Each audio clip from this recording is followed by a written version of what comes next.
I exposed his secret after he humiliated me in front of everyone, and sometimes I still wonder if I went too far, but then I replay that moment in my head. The way he smirked, the way everyone stared at me, the way he made me feel so small. And suddenly I feel like he deserved every bit of what happened next. So tell me honestly, was I wrong for what I did? Because after that day, nothing in our family has been the same, and maybe it never will be again. Let me take you back to the moment this all blew up, because the story didn't start with the big reveal, or even the embarrassment, no. It started months before, with a man I thought I could trust and a secret so shocking that when I finally exposed it, my entire family went silent like they'd just witnessed a crime. His name is Daniel, my cousin by blood but my rival by fate. We grew up together, and for most of my childhood, I thought he was the older brother I never had. He was charming, confident, and always seemed to get everything he wanted without ever trying. I used to admire him, but somewhere along the way, that admiration slowly turned into resentment, not because I wanted what he had, but because he became the kind of person who enjoyed stepping on others just to feel taller. I remember one Christmas when we were kids. I must have been 8, when he swapped his expensive gift for my small one, just so he could laugh at me opening a cheap toy I didn't ask for. He bragged about it for weeks. That pretty much set the tone for our entire relationship. Him playing little power games and me swallowing my discomfort because family should stick together, as my mom always said, but we weren't kids anymore. I'm 27 now, and he's 29. You'd think people grow out of childish behavior, but Daniel didn't. If anything, he upgraded his cruelty to an adult version. Subtle insults disguised as jokes, public digs about my career, little comments about my love life. He made everything sound so casual, like he wasn't trying to hurt me, but he always knew exactly where to hit. And the worst part, people laughed, every single time. It wasn't that I was sensitive, it's that he was strategic. That man could weaponize kindness if he wanted to. Things reached a breaking point at my aunt's engagement party a few months ago. Aunt Mara was getting remarried at the age of 52, and it was the first big family celebration we'd had in years. She booked a beautiful venue, decorated with soft golden lights and white roses everywhere. People were hugging, taking pictures, and drinking champagne. It was supposed to be a happy day. I arrived feeling good about myself. I had a new outfit, a fresh haircut, and for once, I wasn't dreading seeing extended family. Even my mom said, "You look confident today," and I really felt I did. For the first time in a while, I thought maybe, just maybe Daniel would leave me alone. He didn't. I should have known he wouldn't waste the opportunity. He thrived on an audience, and the engagement party was basically a stage. Things were fine at first. I said hello to my cousins, helped my mom set some things on the table, and tried avoiding him as much as possible, but then came the moment I wish I could erase. We were all sitting at the round tables waiting for dinner. Everyone was chatting, laughing, clinking glasses. Suddenly, Daniel tapped his glass with a fork and stood up. I thought he was going to toast to Aunt Mara, but no, of course not. He pointed at me and said, before dinner, "I just want to acknowledge my cousin here. Still single, still unemployed, and still living with his mom at 27. The entire table went silent for half a second before people burst out laughing. Even the people who should have known better snickered behind their napkins. I froze. My ears went hot. My heart dropped so hard I swear it echoed in my chest. And the craziest part, I wasn't even unemployed. I'd lost my previous job months ago, yes, but I had already started a new one. He just didn't know. Because he didn't bother asking, and living with my mom, I was staying with her temporarily while renovating my apartment. But he made it sound pathetic, like I was some freeloading failure who couldn't get his life together. I wanted to defend myself. I wanted to say something snarky back. I wanted to scream, but my throat felt like it was glued shut.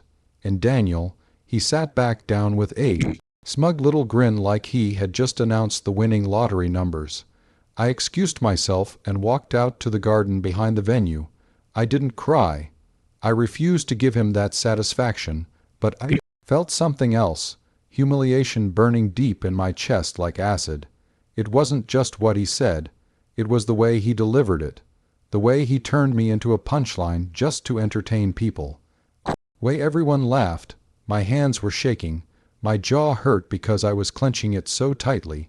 And in that moment, something in me snapped. I wasn't going to let him walk all over me anymore. Not. After that, not ever again. And the thing is, I had something on him. Something he thought no one knew.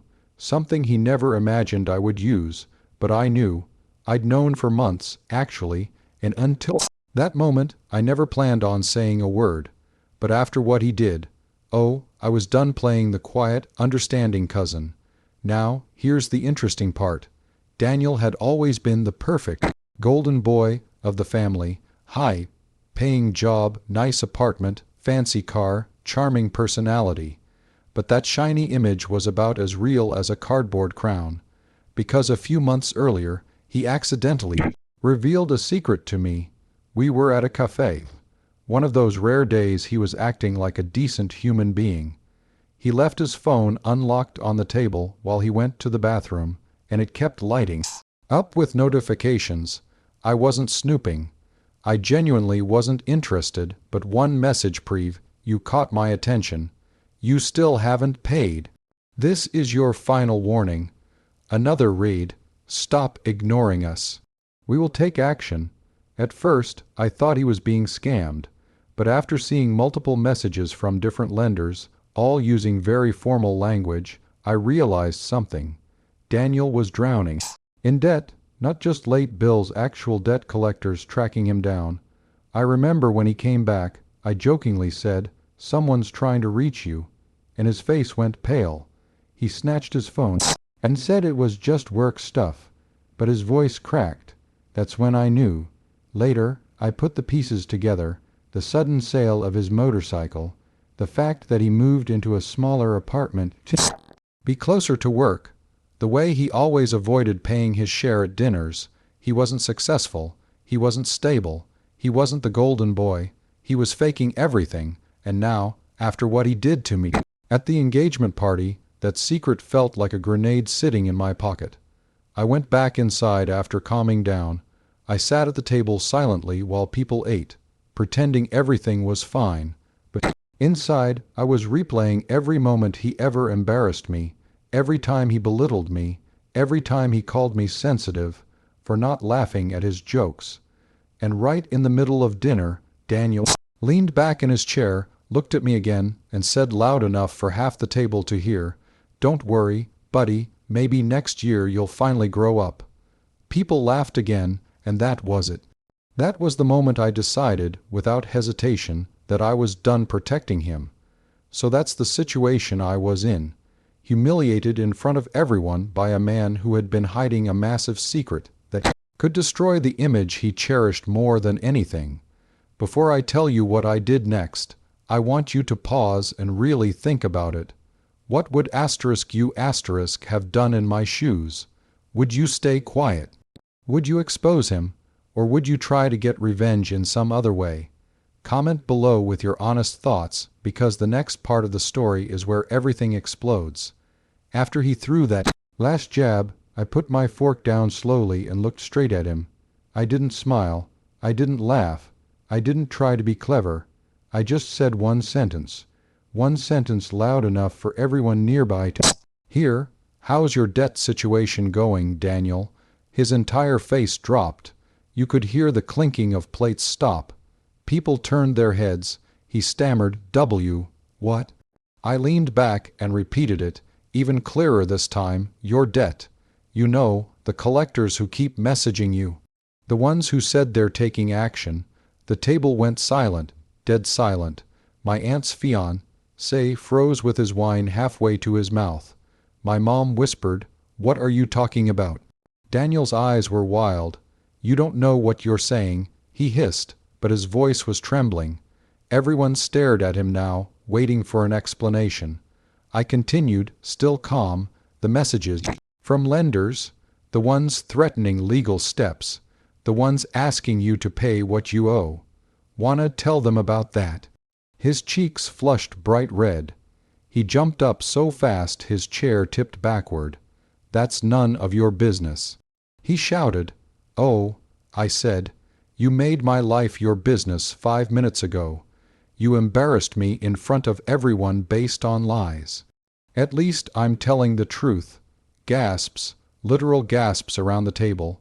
His girlfriend, yes, he had brought his girlfriend, turned to him slowly and said, "What debt?" Her voice cracked. That's when Daniel completely lost it. He started yelling at me, calling me a liar, saying I misunderstood, accusing me of trying to ruin his night. But the more he talked, more obvious it became he was panicking. The man couldn't lie convincingly to save his life. His girlfriend stood up, tears forming in her eyes, and demanded answers. My aunt asked what was going on.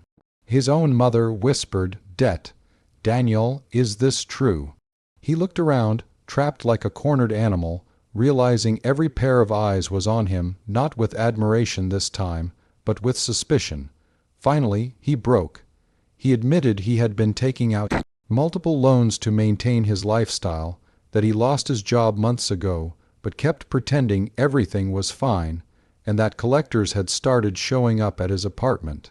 His girlfriend slapped him across the face, not hard, but emotionally charged, and stormed out. His mother started crying. His father stood up, furious, demanding to know how deep the debt was. Daniel looked at me with pure hatred, but I didn't care anymore, because for once, the truth was louder than his voice. And guess what he did next? He ran. Literally ran out of the venue like a teenager who got caught sneaking out. The room erupted into chaos. His parents followed him. His girlfriend left completely. The entire event turned tense. My poor aunt had to calm people down so the engagement celebration could continue. I felt bad about that part, truly I did. But at the same time I felt something else, relief. For once, he wasn't the one holding power over me. He couldn't twist the narrative. He couldn't laugh it off. His secret was out. The aftermath was messy, though. Over the next few days, everyone in the family called me wanting to know what happened. Some said I went too far. Others said he deserved it. Daniel refused to speak to me at all. He blocked me everywhere. His girlfriend broke up with him. His parents forced him into a debt management program. And me, well, I finally felt free. I didn't have to dread family gatherings anymore. I didn't have to sit at tables with my head down while he made jokes at my expense. I didn't have to pretend his words didn't hurt. I got my dignity back, not by being cruel, but by finally telling the truth he hid for years. Was it petty? Maybe. Was it impulsive? Probably. But was it justified? I think so. And honestly, if he hadn't humiliated me, I never would have said a word. In the end, his downfall wasn't because of me. It was because of the image he built on lies. So I'll end with this. Sometimes standing up for yourself means breaking the silence everyone else is too scared to break. If someone pushes you down for years, you have every right to push back. If you were on my side in this whole mess, like this video, subscribe for more stories like this. Trust me, I've got plenty. And let me know in the comments, was I wrong for exposing his secret, or did he finally get what he deserved? I'll see you all in the next story.